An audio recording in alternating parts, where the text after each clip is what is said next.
Hello everyone, this is the tutorial for the Questorians Quest board game. This is an adventure game for family and friends. The rules are made simple, even the little kids can join the adventure. The game is played with 2 to 4 players and takes 30 to 50 minutes to complete. Each player will choose a board game as their map, and they will choose a token as their character. The players will put the token on the first kingdom, and then the players will decide who will go first by the roll of a dice. The board game setup shown is for 4 players. The same setup is for 2 to 3 players. However, for 4 players, all the 18 complete quests are used. For 3 players, only 14 complete quests, and for 2 players, only 10 complete quests are used. The cards will be arranged according to their symbols and will be placed facing down. This will be the draw cards.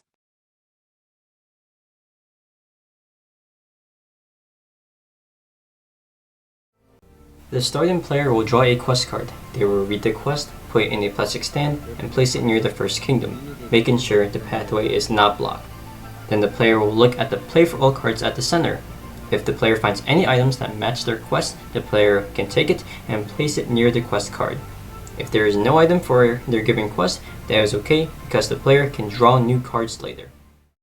The play for all cards are cards drawn by the players but did not match any of the elements on their existing quest. The card is put in the middle so when the right quest comes, the players can take it. The player throws the dice and will count the number of moves based on the results of the dice. By rolling the dice, the players can move one way forward or one way backwards.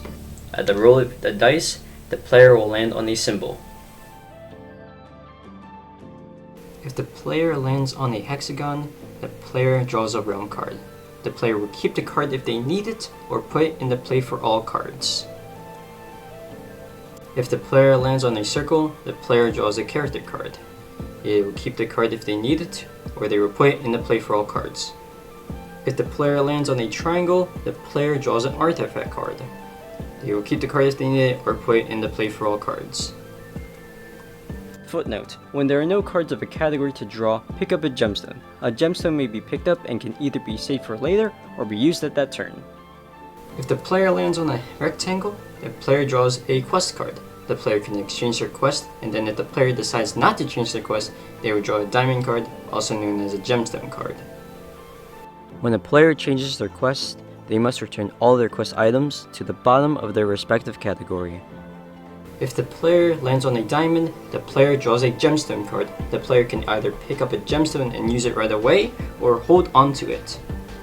With the power of gemstones, you can draw whatever card you want. You can change your quest, draw a card in any category, or use it to remove a dark or ally on your quest.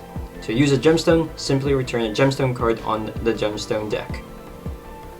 There are 2 methods of redeeming gemstones. The first is landing on a diamond and using a gemstone card right away. The alternative for this first method is saving it for later. The second is using 2 gemstones at the start of the player's turn at the cost of rolling the dice.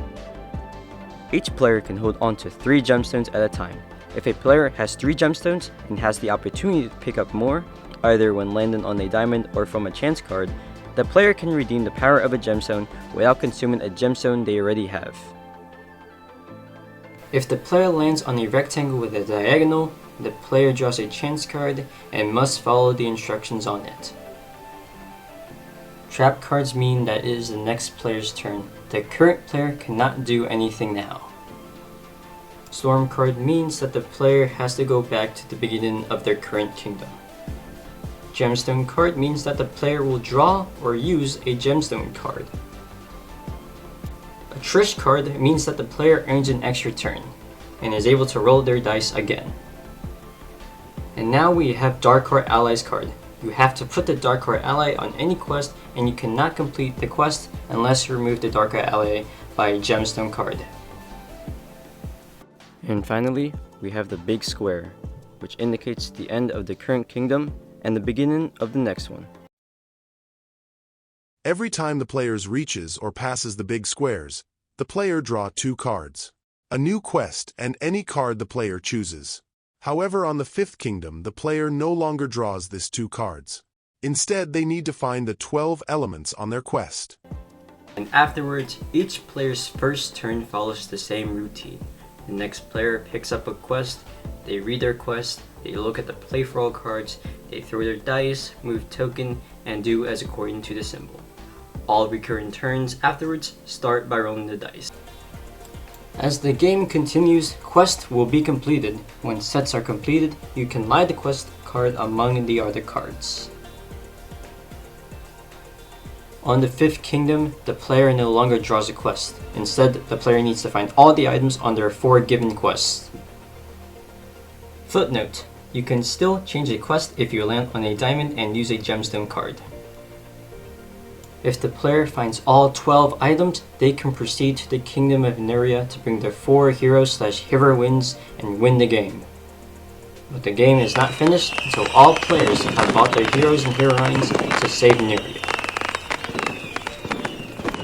Here are some very important tips to keep in mind when playing the game.